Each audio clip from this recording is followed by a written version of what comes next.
The Boeing EA-18G Growler, an American carrier-based electronic warfare aircraft, a specialized version of the two-seat Boeing EA-18F Super Hornet. The EA-18G replaced the Northrop Grumman E-6B Prowlers in service with the United States Navy.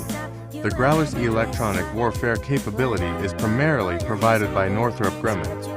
The EA-18G began production in 2007 and entered operational service with the U.S. Navy in late 2009. The first EA-18G test aircraft entered production on the 22nd of October 2004.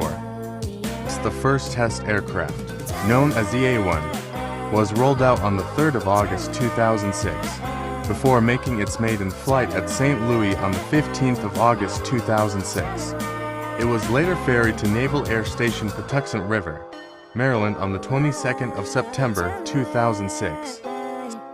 EA-1 primarily supports ground testing in the Air Combat Environment Test and Evaluation Facility (CETEF) anechoic chamber.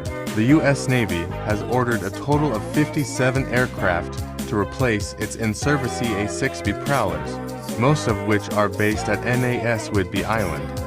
The U.S. DoD gave approval for the EA-18G program to begin low-rate initial production in 2007. The EA-18G was scheduled to finish flight testing in 2008. The Navy planned to buy approximately 85 aircraft in 2008. The Navy planned to buy approximately 85 aircraft in 2008. Approval for full-rate production was expected in the third quarter of 2009. And was given on the 23rd of November 2009. Boeing planned to ramp up production to 20 aircraft per year. The Growler's flight performance is similar to that of the EA-18F. This attribute enables the Growler to perform escort jamming as well as the traditional standoff jamming mission radar jamming and deception. Growlers are able to accompany F/A-18s during all phases of an attack mission.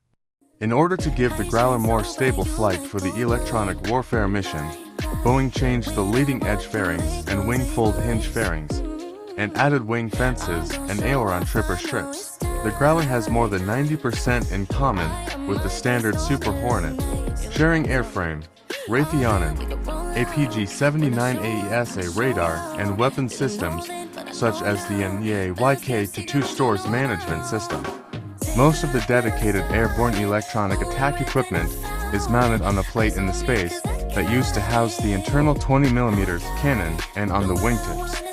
9 weapon stations remain free to provide for additional weapons or jamming pods. The EA-18 can also defend itself with missiles like the AIM-120 AMRAAM, something the retired EA-6B Prowler couldn't do. The EA-18 could also jam enemy communication while it's called an electronic warfare aircraft, and it can record what enemy commanders are saying. The EA-18 is getting upgrades to make it even more effective. It will get the latest generation jamming pods. The EA-18G was first used in combat during Operation Odyssey Dawn, enforcing the UN no-fly zone over Libya in 2011.